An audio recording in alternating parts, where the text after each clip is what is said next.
Let's talk about testosterone levels because I'm very much into health and fitness, and I work with a lot of men, and the clients I have are also into health and fitness. And even men into their 70s have very strong erections, hard enough for intercourse. But that is because they have one thing in common: they take care of their health. So, what I've seen in my work with men is that men who are happy with their lives, not necessarily in their marriages, but they are engaged socially and engaged um, career wise. Even if they're retired, they still have things going on, or they're pursuing work or other projects. They have some kind of an inner joy and a purpose in their lives. They're not just like waiting around on sitting around. So they have a social engagement and career engagement, number one. Number two, they exercise regularly and they're fit. They're strong and they're fit. They're either running or they're doing long hikes, like long ones, and they eat clean. So, being happy with their lives by being engaged with the world, eating clean, and exercising. That's what I've seen with men in their 70s that still have strong erections. And it kind of got me to thinking again about testosterone. I know I've talked about this before, and I know that there are reasons that a man's testosterone level can decline that have nothing to do with lifestyle, such as certain medications that he's on, like certain blood pressure medications or antidepressants. Also, I don't know what all the other health conditions are. And in the past, when I've read about it, the easiest articles that pull up on Google are the ones talking about scientists think it's linked to PCBs, to plastics in the food, because the average 30-year-old man today has the testosterone levels of the average 60-year-old from decades ago. And their testosterone is falling 1% a year. And I got curious around this again, so I did another Google search, and this time I came up only with a lot of health related articles that pointed to obesity as the major factor in declining testosterone levels. And that would make sense too, because we don't just have more plastics in our food. The world is getting fatter, and fat is a toxin to your body. Excess fat is a toxin to your body. It can cause diabetes, heart disease. Because all that, my sister is a surgeon, she would tell me that operating on fat people is so difficult because that fat is everywhere. But I think it also gets like all around your organs and in your organs, and it interferes with your metabolic health. It makes it harder to walk, to move, to breathe, and it's a toxin to your body. It converts testosterone into estrogen.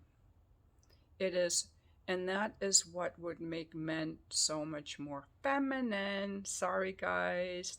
Fat, body fat looks good on a woman because we're supposed to be curvy, but on a man, it's very repulsive, visually repulsive to me. Men are supposed to be lean and strong. And that isn't just me shaming you, it is good for your health.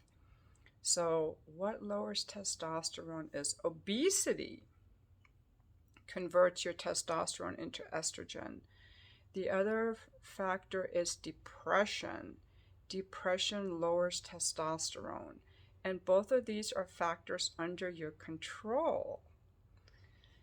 They also found what raises testosterone is sexual activity. And I think it could be because being sexual is good for you, especially if you're doing it with another person.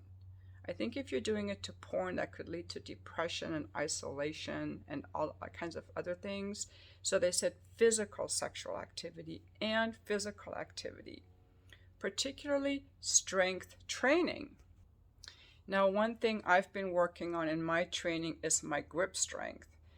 And the grip strength of men has declined significantly over the years as they've gone from manual labor to office work. My trainer told me that grip strength is related to mortality, and I read that today too. So I can carry a 40-pound weight in each hand for like 2 minutes, but after that my little pinky starts to give out. So I'm working on my grip strength. It's just like super fun. And I'm just making you aware that a lot of these factors are in your control. And when you are more physically active, less obese, and not depressed, you actually will enjoy your life more. So testosterone is not just for your erections, guys. Testosterone builds muscle mass and gives you energy and improves your mood. When I've talked with men who added testosterone replacement therapy, they tell me that they have more energy, a better mood. Testosterone is not just for your erections, although it has an impact there as well. So testosterone levels do not have to fall as you age. A woman does not have to lose her libido as she ages. I always go first to our emotional health and the lifestyle we live. And I know these changes are not easy. I myself have made changes to my lifestyle to accommodate my health. So I'll finish with my own examples. A few years ago, I was told I had high blood pressure, and the doctor kept telling me I needed to take high blood pressure medication. And I refused. So I started thinking about what could have contributed to that and what lifestyle changes I could make. I decreased my coffee. I was drinking probably 4 cups of coffee a day while I was writing my book, and I cut it back to 1 cup a day. I occasionally will have a 2nd cup, but I'm eliminating that now also because I'm working on my sleep. That was not so easy to do. I also eliminated eating spicy foods. I rarely eat spicy foods because it heats me up and I think it raises my blood pressure.